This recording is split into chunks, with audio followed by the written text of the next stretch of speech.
ọjọ́bọ̀ tí í ṣe ọjọ́ tọ́sídẹ̀ẹ́ ọ̀sẹ̀ tí a wà nínú ẹ̀ yìí,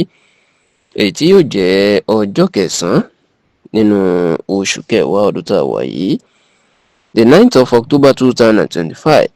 ilé ààrẹ Bọ́lá Ahmed Tinubu ni yóò ṣe ìpàdé alágbára ní ilé ìjọba tó wà ní ìlú Àbújá, èyí tí wọ́n ń pè ní Aso Rock tàbí Aso Villa, tó sì jẹ́ pé òun àtàwọn àgbààgbà Nàìjíríà, àwọn alágbára Nàìjíríà ni wọn yóò pàdé. Bẹ́ẹ̀ ló jẹ́ pé nǹkan méjì ọ̀tọ̀ọ̀tọ̀ ni wọn yóò jíròrò lé lórí, ìyún ètò ààbò orílẹ̀-èdè Nàìjíríà àti bí nǹkan ṣe rí pàápàá lórí ọrọ̀ ajé orílẹ̀-èdè Nàìjíríà ni wọn yóò jíròrò lé lórí nínú ìpàdé tó fẹ́ ṣe lọ́jọ́ tọ́sídẹ̀ẹ́ ọ̀sẹ̀ tí a wà nínú ẹ̀ yìí. Ẹ rántí wípé ìpàdé tó ga jùlọ tó jẹ́ ìpàdé ààrẹ àti gbogbo àwọn ààrẹ tẹ́lẹ̀ àtàwọn tó ti jẹ́ adájọ́ àgbà tẹ́lẹ̀, àwọn tó ti jẹ́ gómìnà, àwọn tó ti jẹ́ igbákejì ààrẹ tẹ́lẹ̀ àtàwọn tó ti jẹ́ bí olórí ilé ìgbìmọ̀ asòfin kékeré àti àgbà l'Àbújá. Ìpàdé wọn ni wọ́n máa ń pè ní Council of State Meeting. Níbẹ̀ ènìyàn wọn ti máa ń fún ààrẹ nímọ̀ràn bí ọ̀rọ̀ bá rú ààrẹ lójú. Gbogbo àwọn tó wà nínú ìgbìmọ̀ yìí ni wọ́n ti ní ìrírí ìjọba, nítorí pé àwọn náà ti darí Nàìjíríà rí, wọ́n ti darí ẹ̀ka ìjọba tó lágbára rí. Òǹkálùkù wọn yóò sì lè mú ìmọ̀ràn wá fún ààrẹ tó bá wà ní ipò pé báyìí la ṣe ń ṣe, ìbọ̀rọ̀ bá rí báyìí la ṣe ń ṣe, ọ̀nà tá a tún gbé ìgbà rèé.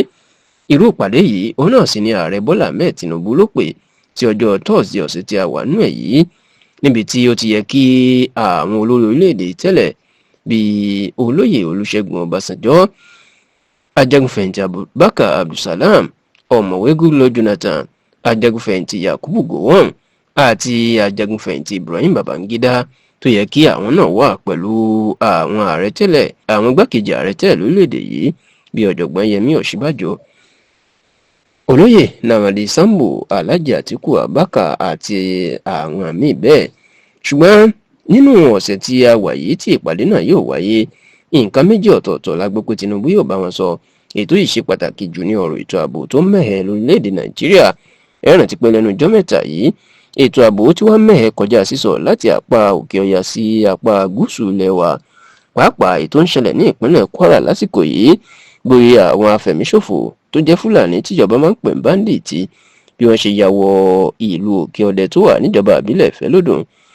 ní ìpínlẹ̀ Kwara, tán fi ọ̀pọ̀ ẹ̀mí èèyàn ṣòfò, ètò di ariwo ńlá. Tá a sì gbọ́ pé eléyìí Tinubu yóò bá àwọn àgbààgbà Nàìjíríà náà jíròrò láti jọ wo ọ̀nà àbáyọ kí gbogbo wọn kó sì mú ìmọ̀ràn wọn wá lórí nǹkan tó bá mọ̀ pé ó tún lè ṣe. Ṣùgbọ́n ṣá o, tẹlifíṣàn Yorùbá Tòótọ́ kò tí ì lè fìdí ẹ̀ múlẹ̀ bóyá gbogbo àwọn olórí orílẹ̀-èdè tẹ́lẹ̀ yóò lọ, pàápàá olóyè Olúṣẹ́gun Ọbásanjọ́, nítorí pé òun ti ń sá fún ìpàdé náà láti àsìkò olóògbé Muhammadu Buhari ni. Bẹ́ẹ̀ ló ṣeé ṣe nítorí ìlera àti àlàáfíà kí Babangida náà kóun náà má lè wà nínú ìpàdé ọ̀hún.